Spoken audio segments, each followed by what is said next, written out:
La route nationale numéro 2 qui va de Ndjoum à Bakel via Ourossogui. L'accès est long de 336 km. Coût des travaux 95 milliards. C'est l'acte final de la tournée du chef de l'État dans les régions nord du pays. Une visite aux retombées économiques réelles. Câblage d'un circuit d'éclairage et branchement d'appareils, jamais sans les électriciens. Cet autre maillon de la chaîne de construction d'édifices est à l'honneur dans la rubrique Métiers, tout sur leur univers dans cette édition. Mesdames, Messieurs, bienvenue dans ce journal. Je le disais tout à l'heure en titre, le chef de l'État est arrivé à Kaolack aujourd'hui, en milieu de journée en provenance de Ourossogui, où il a clôturé hier sa tournée économique. Le président Macky Sall a eu droit à un accueil chaleureux dans la capitale du Saloum, un déplacement qui s'inscrit dans le cadre de la modernisation des foyers religieux. Nous voyons tout cela avec Pape Biram Biguendiaï. C'est à 13h. que l'avion de l'armée nationale transportant à son bord le chef de l'État s'est immobilisé sur le tarmac de l'aérodrome de Kaolack.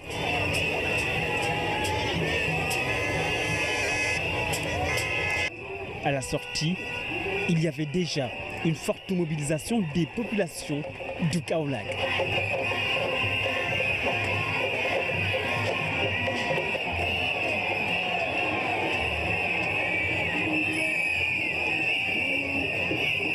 Dont la foule, militants et anonymes, ont communié avec le président Macky Sall, marquant ainsi leur adhésion à la politique du chef de l'État. Une politique qui intègre la dimension religieuse avec notamment le programme de modernisation des foyers religieux. Et le déplacement du président Macky Sall à Kaolack s'inscrit dans ce cadre. En mettant le cap sur Léona Niassène, c'est une haie d'honneur qui a été formée par les populations pour souhaiter la bienvenue au président Macky Sall et lui dire merci.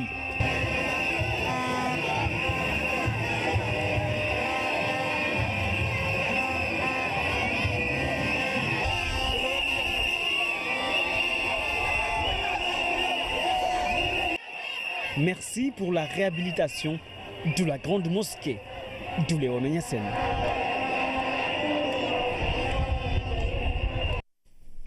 Justement, Pape Biram Biguendiaï, après avoir pris en charge les travaux de finition, le président de la République a pris part ce vendredi à l'inauguration de la grande mosquée de Léona Niassène. C'était donc à l'occasion de la grande prière du vendredi. Le khalife El Hadj Ibrahima Khalifa Niass a exprimé toute sa gratitude et la reconnaissance de toute la communauté pour cet acte du chef de l'État, Oumar Nying. C'est un jour d'histoire à marquer dans les annales. À l'occasion de la ziara annuelle, Léona Niassène étrenne sa grande mosquée rénovée. La présence du chef de l'État est un grand honneur pour le khalife, la famille et les fidèles. Avec la communauté, le président Macky Sall effectue donc la prière du vendredi. Allahu Akbar. Allahu Akbar. Bismillahirrahmanirrahim. Alhamdulillahi Rabbil Alamin. Ar-Rahmanir-Rahim. Maliki Yawmiddin. Iyyaka na'budu wa iyyaka nasta'in. Ihdina as-sirat. Assalamu alaykum. Après les deux rakas, la voix de la famille s'élève pour dire ce qu'elle ressent à cet instant mémorable.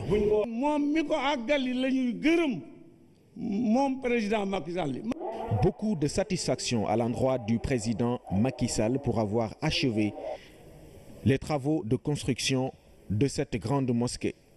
1er janvier au 31 décembre.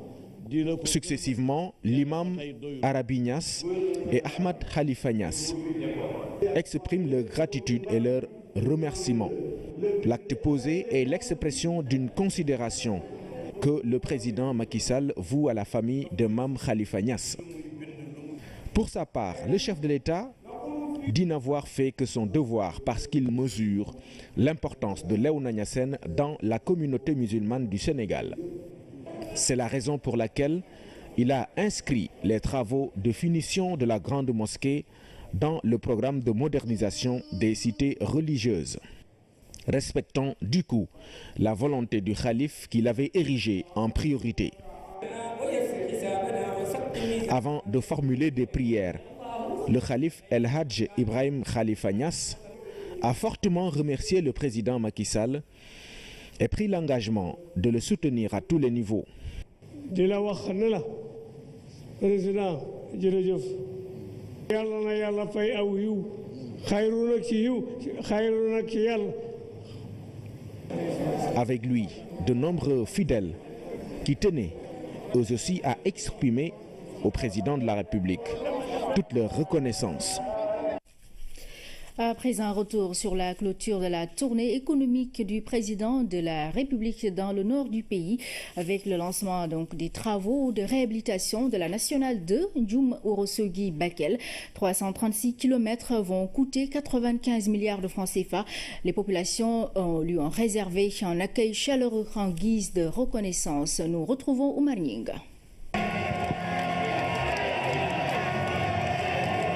La forte mobilisation des populations est une réaction à l'honneur qui est fait à Ourossogui avec le lancement des travaux de la réhabilitation de la nationale 2 entre Ndioum, Ourossogui et Bakel.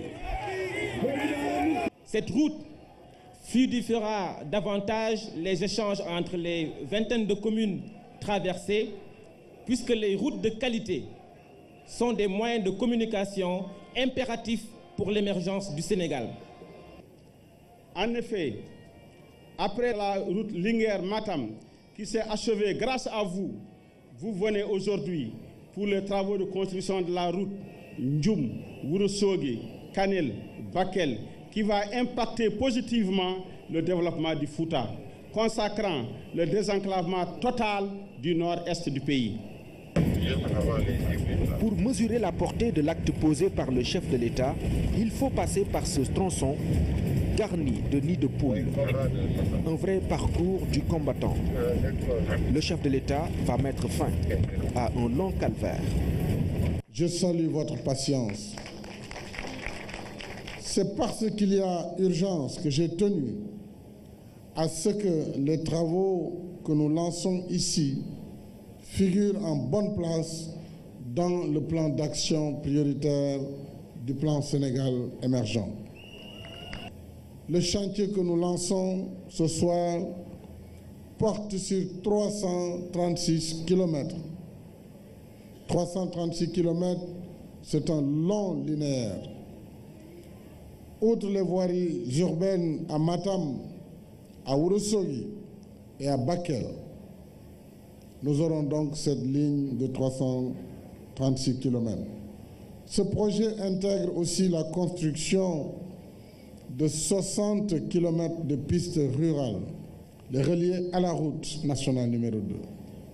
Aussi, il est prévu la réalisation d'infrastructures socio-économiques de base, notamment des écoles, des marchés, postes de santé et 10 plateformes multifonctionnelles destinées aux femmes. Les 336 km vont coûter 95 milliards de nos francs. Les fonds seront mobilisés grâce à un concours de partenaires qui ont fait confiance au Sénégal. Excellence, Monsieur le Président de la République, de saisir encore une fois l'opportunité qui s'offre à nous pour saluer la vision et le leadership que vous avez exprimé à travers le PSE. Cette cérémonie constitue donc la démonstration de notre engagement inébranlable à accompagner les efforts de développement entrepris par votre gouvernement, notamment la mise en œuvre du plan Sénégal émergent dans lequel s'inscrit ce projet. L'investissement coûte cher mais ne représente rien devant l'importance des infrastructures dans la mise en œuvre du plan Sénégal émergent.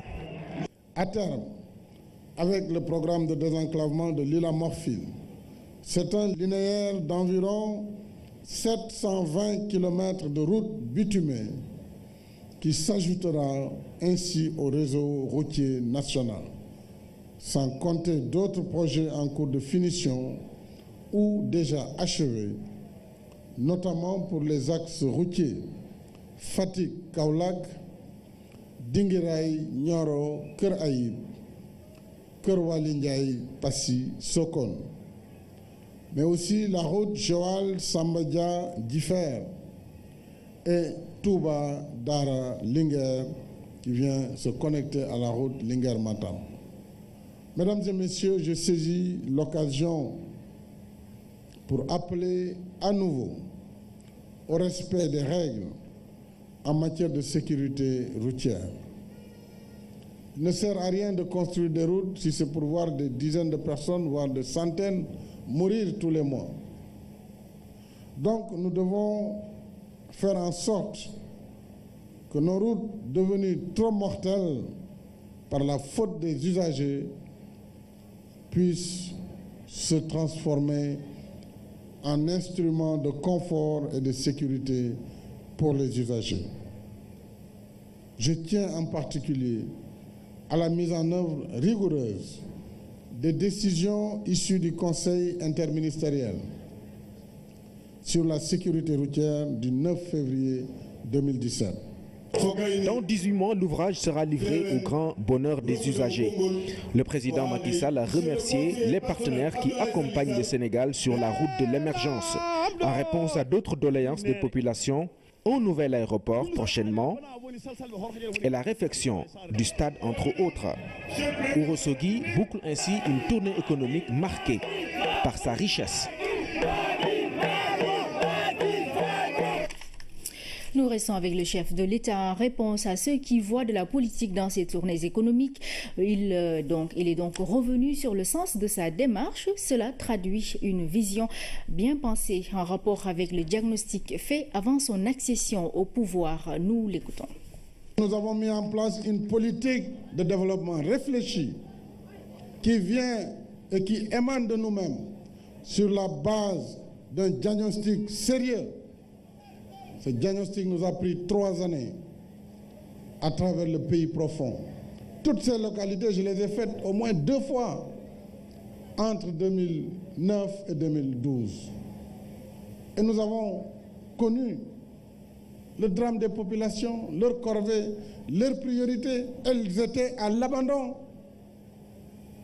Parce que tout ce qu'on dit là, si ça avait été fait, nous nous aurions contenté d'entretenir les infrastructures. Tout est à construire, tout est à reconstruire. Donc, je félicite le gouvernement pour l'excellent travail. C'est exactement ce que je voulais. Un gouvernement à l'œuvre sur la base du programme que nous avons défini nous-mêmes. Et je félicite les partenaires ici présents. Parce qu'on a habitué les Africains à leur donner des programmes conçus ailleurs. Et on leur imposait de suivre ces schémas. Nous avons fait la rupture pour dire que le seul programme économique, social qui tienne dans ce pays, c'est le plan Sénégal émergent. Quelqu'un qui veut nous accompagner, il vient nous trouver dans ce plan Sénégal émergent, qui a fait ses preuves en seulement 2 années d'application. Nous avons montré ce dont le Sénégal était capable.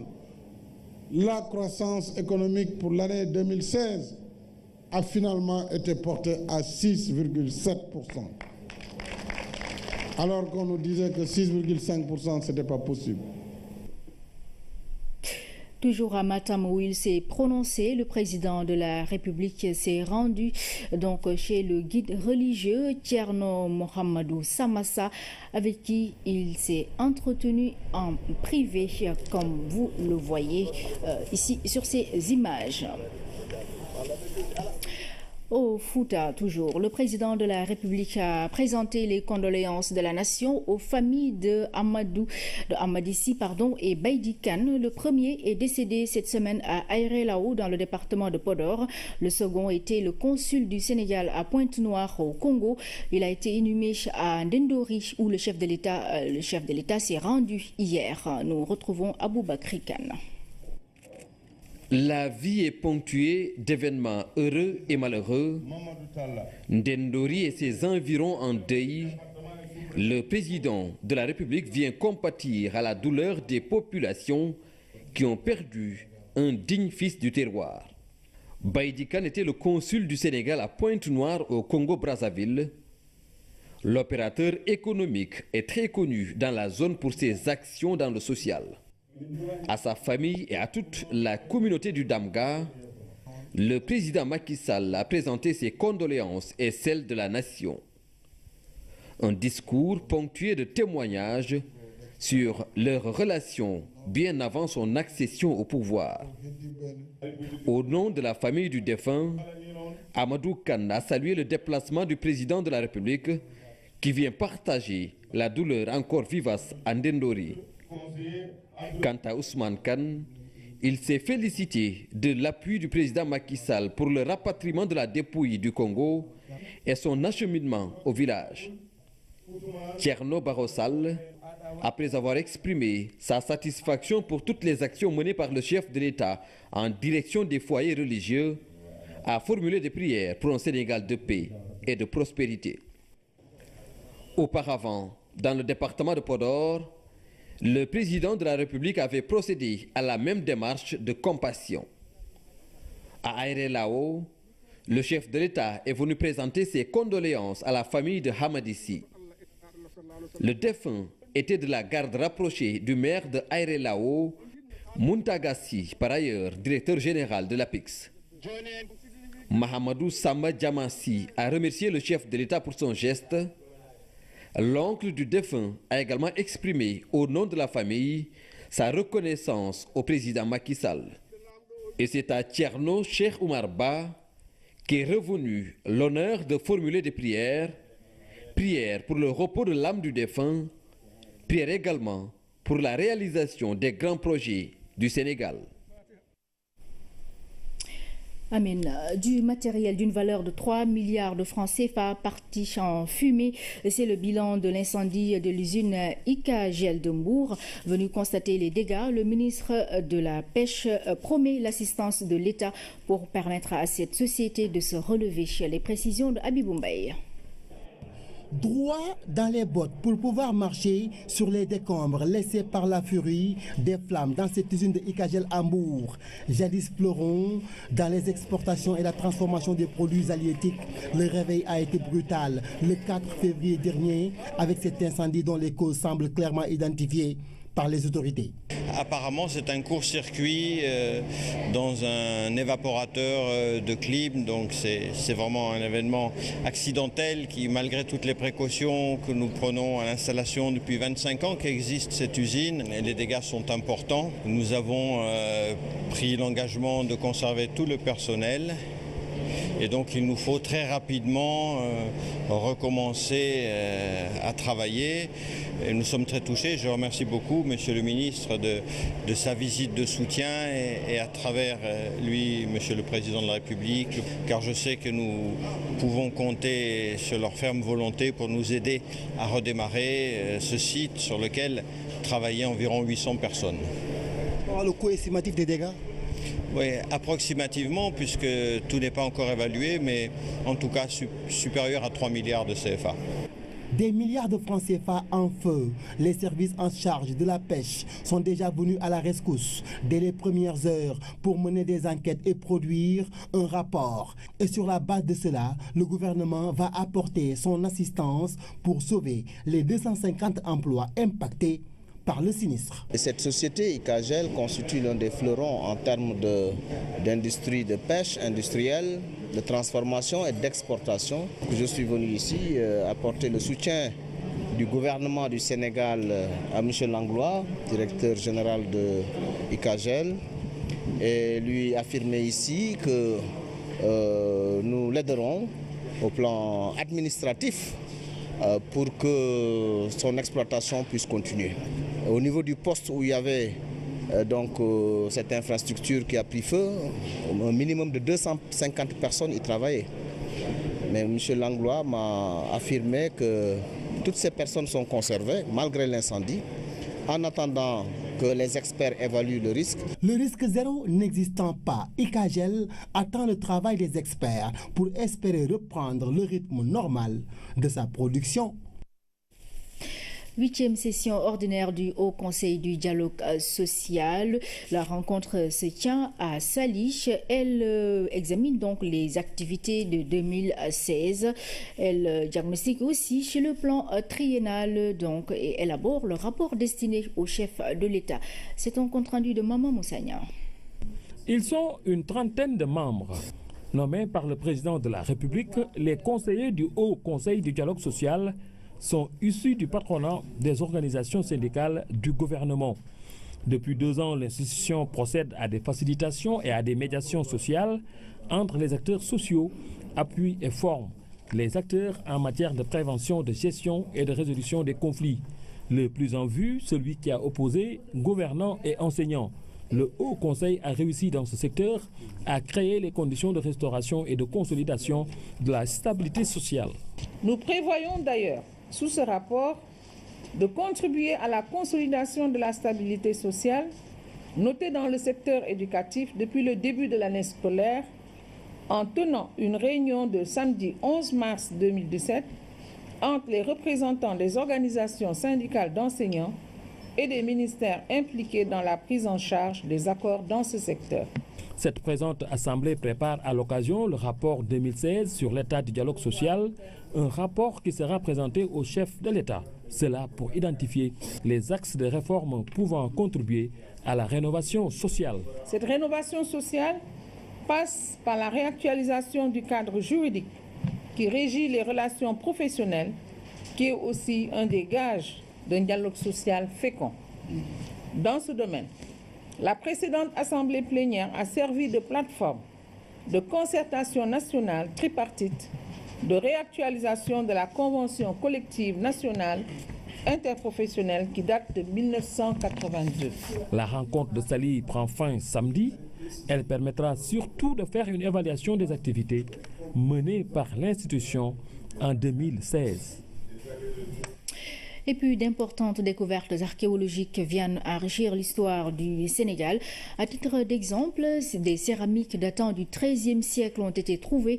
Les résultats qui découlent d'un programme de recherche dans la vallée de la Falémé, ils ont été partagés lors d'une conférence de presse. C'est un compte rendu de Fatou Diouf. Cet exposé du professeur Eric Ouissekom retrace un véritable chapitre de l'histoire africaine vieille de 300 000 ans. Grâce à des fouilles archéologiques, des chercheurs de 14 institutions académiques européennes et africaines ont fait d'importantes découvertes. Leurs études révèlent que la vallée de la Falémé fut un important axe de migration potentielle lors des variations climato-environnementales. La vallée de la Falémé apparaît de plus en plus comme une région qui a été densément occupée de par le temps, qui livre aujourd'hui des choses inattendues, notamment les plus anciennes occupations humaines actuellement datées en Afrique de l'Ouest, mais aussi d'autres éléments sur la préhistoire ancienne tels que des fragments d'ocre, d'hématite taillée qui n'étaient totalement inconnus actuellement en Afrique de l'Ouest dans ces dates anciennes. Et puis bien sûr aussi toute la problématique autour de la recherche de l'or à l'époque de l'Empire du Ghana et de l'Empire du Mali. Le site de Djoutubaya nous mène sur les traces de l'or de Bambouk. À Farabana, on trouve le fort d'Orléans. Sur les sites de Tumbunto et à Lingel, ils ont découvert d'anciennes céramiques du XIIIe siècle. Toutes ces découvertes prouvent que l'Afrique a bel et bien participé à l'histoire des grandes inventions du monde. Nous avons aussi la découverte de petits fragments d'hématite qui étaient taillés, qui servaient à peindre. Alors, est-ce que c'était à peindre des objets, à peindre le corps? Ça, on ne le sait pas encore. Mais cela aussi, ce sont une grande découverte pour l'Afrique de l'Ouest.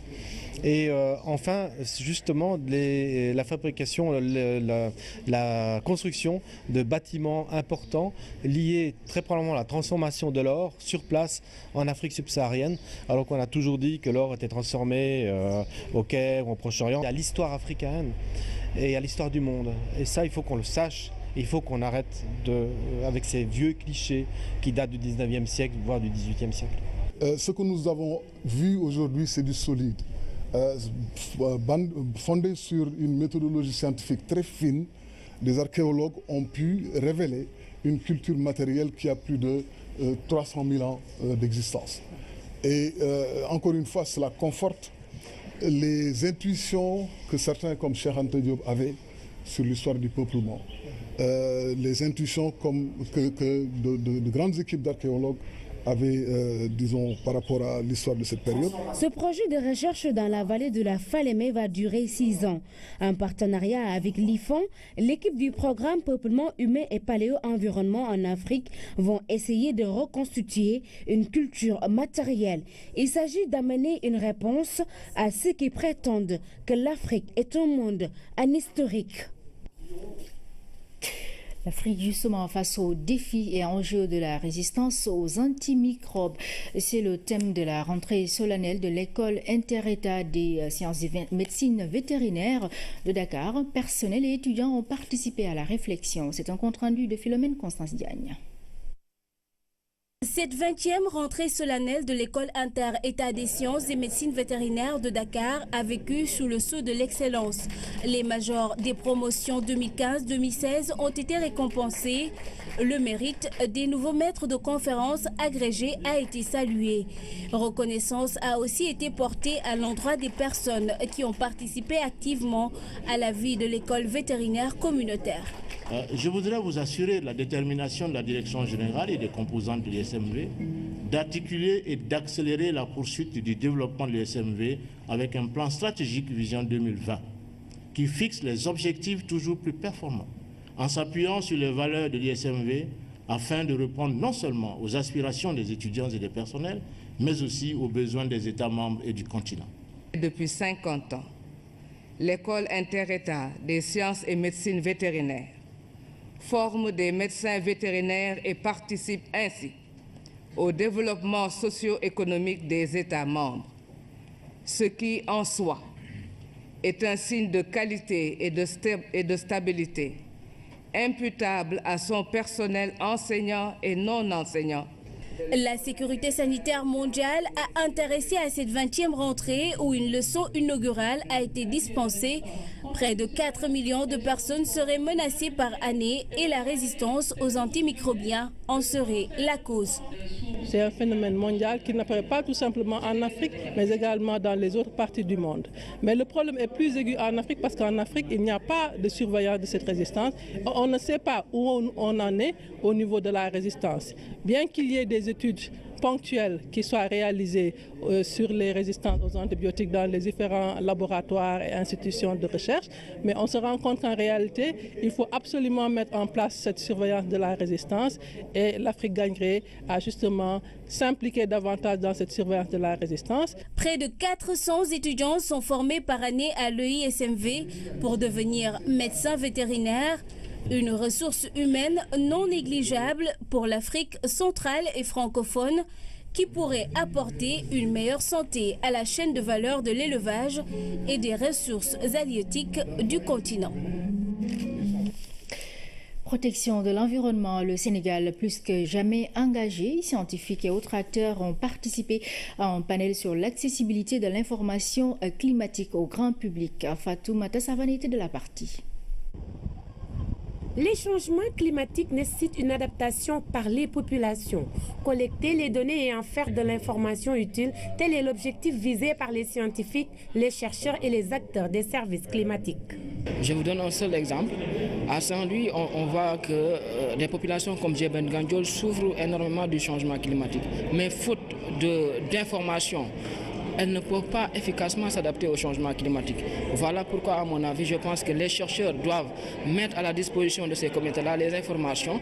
Les gouvernants également doivent mettre les moyens permettant à ces chercheurs-là de disposer, d'aller vers l'information. Pour les gouvernants de l'Afrique de l'Ouest, il est primordial de prendre en compte ces données qui peuvent prévenir des catastrophes ou des anomalies climatiques dans le court ou le long terme. On se focalise spécifiquement sur les services climatiques, c'est-à-dire tout ce qui est lié au climat.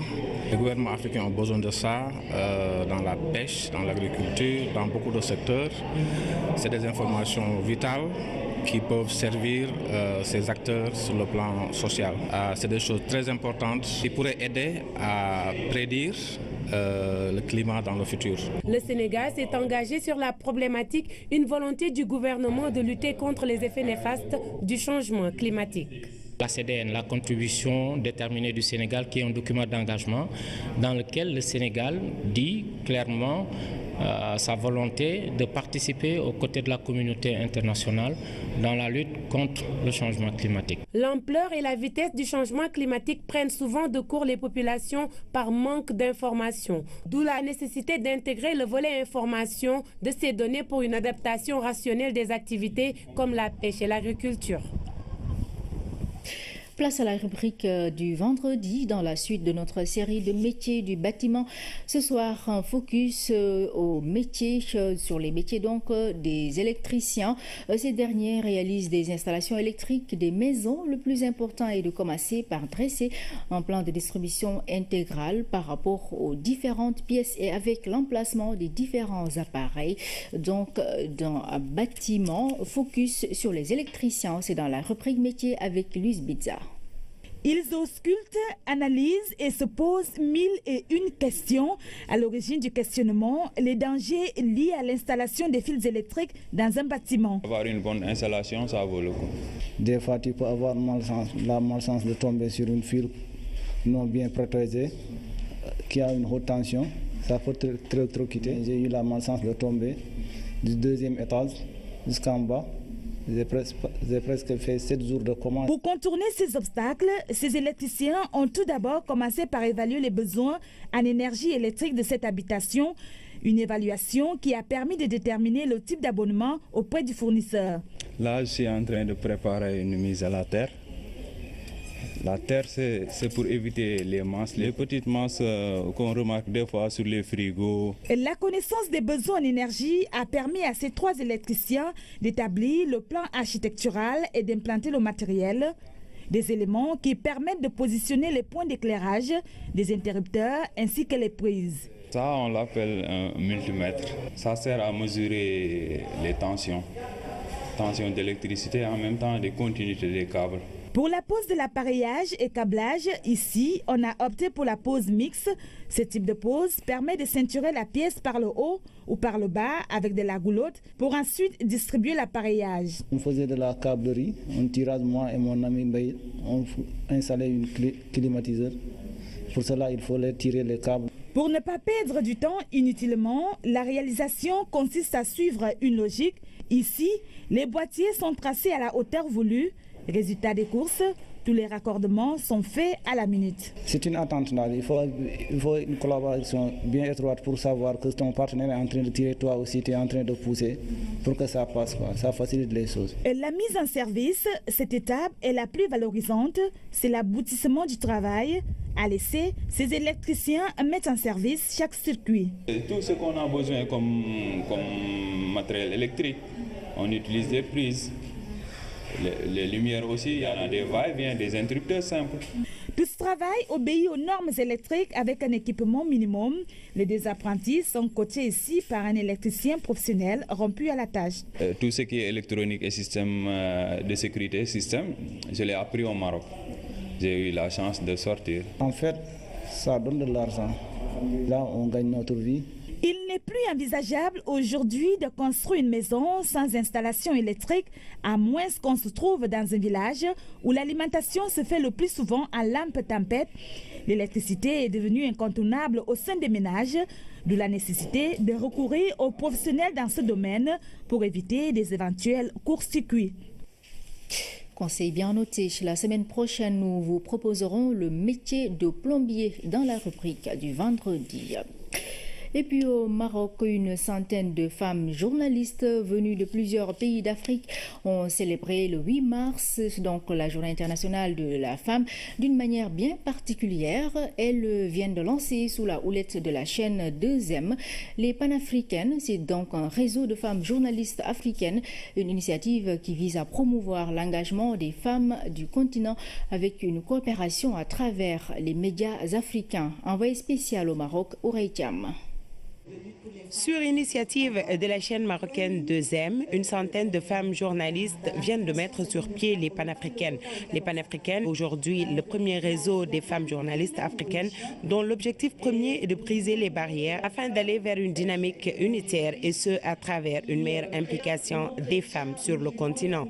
Nous, journalistes, à l'occasion de la Journée mondiale des droits des femmes, nous parlons de la place de la femme. Mais à aucun moment, la femme journaliste n'est mise en avant. Les Panafricaines, c'est tout d'abord ça. Mais pas seulement, c'est pas juste une rencontre, c'est de débattre. On veut ici, au sein des Panafricaines, réunir et construire quelque chose. Les Panafricaines vont donner lieu à une charte. Et on s'est rendu compte que malgré le fait qu'on soit sur le même continent, qu'on ne se connaissait pas et qu'on avait du mal à nous contacter, à nous joindre alors que nous partageons les mêmes choses, nous avons les mêmes problématiques, nous avons les mêmes soucis.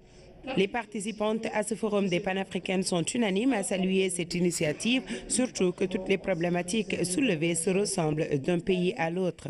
Je pense que ça peut être, et c'est d'ailleurs une valeur ajoutée pour la profession parce que, comme on le dit, à une seule personne, ça ne peut pas se faire. Mais ensemble, réunis avec un réseau de femmes journalistes, on peut faire beaucoup de choses, on peut changer les choses. C'est une action qui montre que vraiment maintenant les femmes du continent, notamment les femmes journalistes, veulent se débarrasser des discours pour aller maintenant vers l'action, vers l'unité. Parce que quand on parle de l'unité africaine, il faut que l'on comprenne à un moment que ce n'est pas que politique ou économie, mais c'est aussi social, c'est aussi humain. Nous espérons avoir des recommandations fortes qui puissent nous aider un peu à aller de l'avant dans notre métier. Le journalisme, aujourd'hui, les femmes ont manifesté un certain nombre de besoins et elles veulent toutes y accéder. La journée du 8 mars 2017 aura permis aux femmes journalistes africaines de braquer les projecteurs sur leur propre réalité afin de mieux faire face à leurs challenges. Nous allons débattre des défis que nous rencontrons notamment dans les travaux de chaque jour et nous allons surtout mettre en place des stratégies pour les contourner, pour que la femme africaine journaliste devienne une référence, pour que la femme africaine journaliste récupère sa place dans la communauté et dans tout ce qui se passe autour d'elle, pour que la femme journaliste cesse d'être discriminée et marginalisée dans la communauté africaine. Donc la messe est dite dans cette belle cité de Marrakech. Les femmes journalistes africaines ont décidé de parler cette fois-ci d'elles et de leur sort. En cette journée internationale du droit des femmes, les panafricaines veulent contribuer véritablement au développement de l'Afrique à travers des échanges et de l'interaction positive pour le bien du continent. Merci à vous, Ourey Thiam, pour toutes ces précisions. Le Programme national de développement local vient de tenir une réunion de coordination élargie aux agences régionales de développement et aux services techniques déconcentrés à Tambacounda. Pendant 2 jours, la répartition des ressources du Fonds de développement local a été passée en revue. 8 milliards de francs CFA ont été répartis au niveau de 14 régions, donc de manière équitable, suivant les critères consensuels validés. Des recommandations ont été également formulées lors de cette rencontre. C'est un compte rendu de Dame Silla. Inscrit dans l'agenda de travail du PNDL, la réunion de coordination élargie aux agences régionales de développement regroupant les forces vives des territoires a été un moment de partage, de communication et de recherche de solutions aux défis posés. Je profite pour vraiment en tout cas remercier toute l'équipe du PNL, notamment le secrétaire exécutif, pour son dynamisme, la continuité de cette vision. L'exercice reste positif au profit des populations et surtout au profit de la mise en œuvre de l'acte 3 de la décentralisation. Des initiatives développées par les acteurs des territoires ont été partagées, ainsi que la situation de l'état de mise en œuvre des conventions de financement et des instruments de pilotage de collectivités territoriales. Cette initiative salutaire participe d'une responsabilisation effective des acteurs de nos territoires dans la mise en œuvre du PNDL. Là, vraiment, je dis que pour moi, c'est la première fois que j'assiste à des réunions de coordination de ce niveau. Mais j'ai beaucoup appris. Et je pense que les autres collègues aussi sont de même avis que moi. Que nous avons beaucoup appris sur le dispositif du PNDL, sur cette coordination, sur les actions, mais également sur la transparence des budgets. Les participants ont eu la primeur de découvrir les critères ayant présidé à la répartition des ressources d'un montant de 8 milliards de francs CFA destinés à la réalisation de microprojets et de projets structurants. Cette année, une moyenne de 20 collectivités territoriales seront en mouvement dans chaque région, ce qui donne un stock de 280 et 300 collectivités territoriales qui seront actives durant l'année 2017. Ainsi, un montant de 8 milliards sera mobilisé pour la réalisation de projets structurants, de micro-projets et de projets de soutien à l'économie locale. Des visites de courtoisie au gouverneur, au trésorier payé régional et au président du conseil départemental ont été au centre de cette réunion de coordination avec la mise en œuvre du fonds de développement local qui a touché 425 collectivités territoriales d'un montant de 52 milliards de francs CFA pour un portefeuille de 6 575 microprojets déjà réalisés. Le PNDL se positionne comme un partenaire crédible et mature des collectivités territoriales sénégalaises. L'actualité internationale sous forme de brèves illustrées, nous irons en France et en Corée du Sud, mais nous démarrons par le Nigeria où le président Muhammadu Buhari est de retour dans son pays après 2 mois de congé maladie à Londres. Le récit de Seydina Alunfal. Le président nigérian Muhammadu Buhari est rentré ce vendredi après un congé médical de 2 mois à Londres. Son retour à la présidence sera officialisé ce lundi à travers une lettre adressée au Parlement. À 74 ans, Buhari a affirmé ce vendredi qu'il laissait les rênes du pouvoir à son vice-président, bien qu'il soit de retour dans son pays pour continuer à se reposer. La Cour constitutionnelle sud-coréenne a entériné ce vendredi la destitution de la présidente Park Geun-hye, emportée par un scandale de corruption. Âgée de 65 ans, Park était devenue en 2012 la première femme à diriger la Corée du Sud. C'est le premier chef de l'État sud-coréen à être limogé de la sorte. Elle perd son immunité présidentielle, ce qui l'expose à d'éventuelles poursuites judiciaires. Marine Le Pen, la candidate de l'extrême droite à la présidentielle française, a refusé de se rendre à sa convocation chez un juge dans l'enquête sur les soupçons d'emploi fictif au Parlement européen. Elle dénonce une opération politique. La présidente du Front National avait fait savoir par avance qu'elle ne se rendrait à aucune convocation avant la fin des échéances électorales en faisant valoir son immunité de députée européenne. Retour chez nous, le monde de la musique endeuillé par la disparition du guitariste Cheikh Tidiane Tall, guitariste, chef d'orchestre, mais aussi concepteur et arrangeur. Il a eu à accompagner de nombreux artistes. Il est décédé des suites d'une longue maladie. Jules Gueye, artiste-compositeur, revient ici sur son parcours. Cheikh Tidiane Tall, je dirais qu'il a eu la chance de travailler avec énormément de groupes dans ce pays. Donc je pense qu'il serait très difficile de les énumérer. Mais des groupes comme Khalam 2, qui est un monument de la musique sénégalaise, un groupe qui était un groupe afro-jazz. Dans ce groupe, vous avez d'excellents instrumentistes qui étaient comme Yoro Gueye, Ansoumana Diatta, Henri Guiabert, Prosper, c'était des monuments. Kinelam, l'Orchestre National, le groupe Kergui qui était un groupe de jazz.